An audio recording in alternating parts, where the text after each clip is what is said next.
Good morning, good afternoon, good evening, from wherever you are in time and space, land or sea.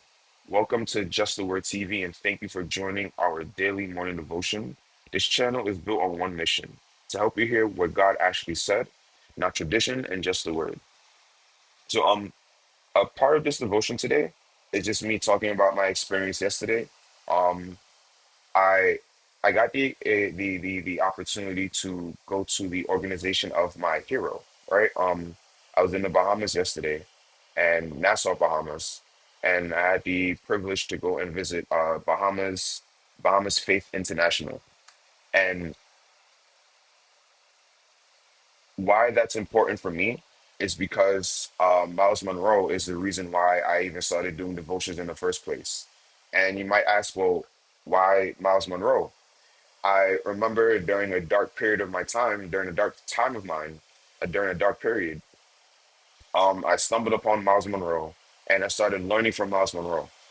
And something that he said caught my attention. He said, during his school studies, right, while he was in school, he said that if it wasn't for his devotion life, his devotional life, he would not have been able to do so well in school.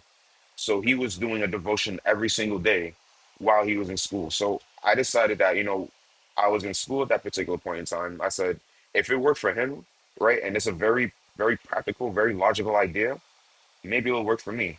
And lo and behold, it did work for me. And it transformed into something that I was doing for my church, every morning live personally to this, YouTube. So, of course, if I had the opportunity to go and visit the organization, visit the building, which this man created and started doing all of these great, amazing things. The building which he worked out of to preach some of these messages that influence me today. Right? It was a great, great, um, it was a great, it was a highlight of this vacation. I'll say that much. Was able to meet some of the people there, and I encourage everyone. If you have the opportunity, you're in the Bahamas. I know it's a vacation spot, a very tourism type of spot.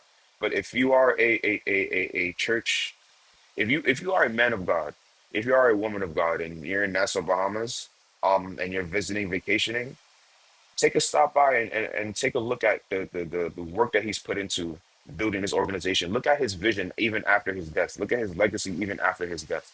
And it will give you a blueprint, especially for the spiritual Baptist community. It'll give you a blueprint of what it is that I'm trying to explain to you, what it is that I'm trying to I guess preach to you. We can do so much better. We can be doing so much more.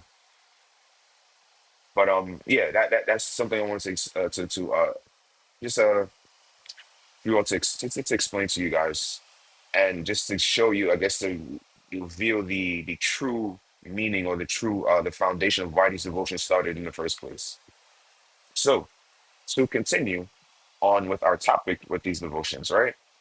We've been looking at Proverbs 7 in very, very, very great detail. And in Proverbs 7, we watch a tragic drama unfold. Solomon observes the young man void of understanding, wandering near a house he should have avoided in the first place. Up until this point, the woman in the narrative has already done the groundwork. She has positioned herself in the right place and offered a religious justification for her presence. But in verses 15 to 17, the strategy shifts. She stops arguing logic and begins the work of emotional persuasion. She moves from, here is why I am here, to, here is how I will make you feel. So looking at verse 15, therefore came I forth to meet thee, diligently to seek thy face, and I have found thee. So temptation rarely begins with a threat. It begins with a compliment. Here she creates an illusion of exclusivity. She tells him that she didn't just happen to be outside, she was looking for him specifically. This is the power of flattery. It feeds the human desire to be seen, known, and preferred. By claiming she didn't diligently sought him, she makes the young man feel like the protagonist of a special story rather than a victim of a common trap. Sin often whispers that we are the exception to the rule or that our specific desires makes us special, blinding us to the emotional danger ahead. So that's why emotion is so dangerous because emotion, if played correctly, someone who is playing your emotion correctly will make you feel like you are the best person in the world, that you are at the top of the world, right? Next, looking at verse 16. I have decked my bed with coverings of tapestry, with carved works, and with fine linen of Egypt. Once the ego is stroked, the next step is to offer comfort and luxury. By describing the fine linen of Egypt, she is signaling safety and status. She is painting a picture of a space that is curated, soft, and sophisticated.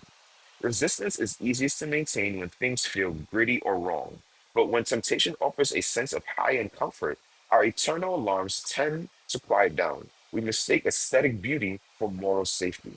Let me repeat that one more time. We mistake aesthetic beauty for moral safety.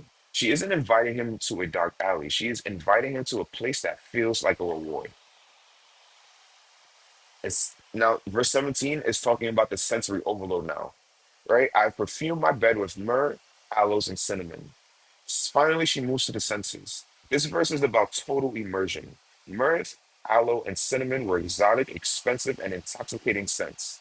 By invoking the sense of smell, she bypasses the young man's analytical mind and speaks directly to his imagination.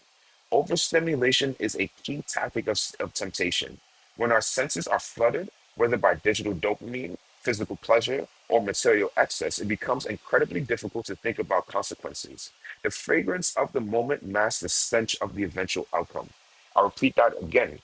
All right. The fragrance of the moment masks the stench of the eventual outcome. So we're only looking at verses 15 to 17 today. Remember, I'm on vacation, got to keep it nice and short. So So the heart of this whole passage, the heart of these particular verses, these verses teaches us that the greatest threat to our integrity isn't always external pressure, it is internal persuasion. The woman didn't drag the young man into the house. Instead, she used three specific keys to unlock his heart: exclusivity, making him feel chosen; comfort, making him feel safe; and stimulation, making him feel alive. When these three things align, our emotions can easily override our discernment. We begin to make decisions based on how we feel in the next 10 minutes rather than where we want to be in the next 10 years. So, the takeaway for today is this: be wary of any path that demands you trade your discernment for a feeling. If a situation makes you feel uniquely special while asking you to compromise your values, or if the comfort of the moment is blinding you to the truth of God's word, step back. Emotion without discernment is an invitation to compromise. So, this particular passage, these particular verses, is basically looking at the woman. And now this is not the actual woman here. This is the type of adulterous wisdom that is trying to influence and sway this young man, right? And what we see here is that when you let your emotions run wild, right? When you allow others to dictate your emotions, when you allow others to have complete access to manipulate your emotions, right? You lead yourself into a place where discernment has no ability to help you, where God's wisdom has no ability to help you. God's wisdom requires that you are able to look past your emotions, which if you're not able to look past your emotions, right? If your emotions are overly stimulated, it's difficult for you to say, oh well, I need to focus on something other than what's going on in front of me. I need to see what's past this. Your senses have been so and have been so ingrained into what's been going on, you lose your sense of self. You lose your sense of direction. You lose your sense of knowing where you want to go, your purpose. And now everything that this woman is saying to you, everything that this particular false wisdom is saying to you, it feels like it's gold. It feels like it's supposed to be true. It feels like it's giving you a false sense of safety when all it's doing is just pulling you further and further and further into the trap. So today is just, again, we're talking about emotion. We're talking about understanding that emotion is going to be in our lives. It is part of human nature. It is part of who we are. But if we don't take some type of control over the emotion that we have, it only will lead to our downfall. And as we continue looking at this young man in Proverbs chapter 7, we're going to see his eventual downfall because of his unchecked emotions. So, all that being said, until next time, everyone, I ask that you stay grounded, I ask that you stay humbled, and above all else, stay aligned with just the word.